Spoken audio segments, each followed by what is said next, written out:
Rear cross traffic alert is a collision warning system.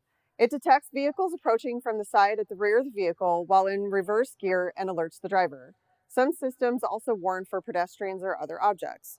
Joel, can you please explain to us that functionality and how it works on this vehicle? Sure.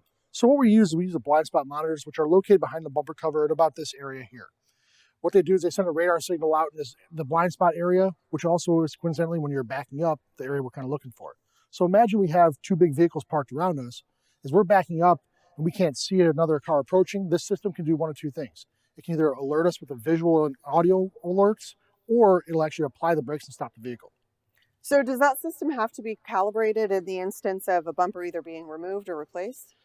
Yeah, so depending on what the OE information says, for the service information, depends on the calibration that we need to do. Some manufacturers, if you remove the bumper cover just itself and replace it, you need to do calibration. Others, say we replace the quarter panel, we would have to do a calibration of that part. We always refer back to the OEM information as far as what calibrations need to be done. And what can happen if the vehicle is either not calibrated or calibrated improperly?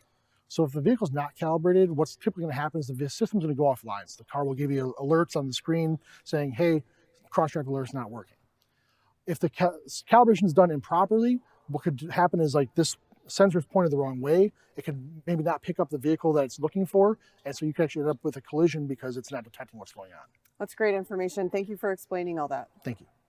If you found today's tip helpful, please hit the thumbs up, subscribe to the channel, and share the video. Comment below for any future suggestions. These videos are made possible by SCRS. If you aren't currently a member, I encourage you to join.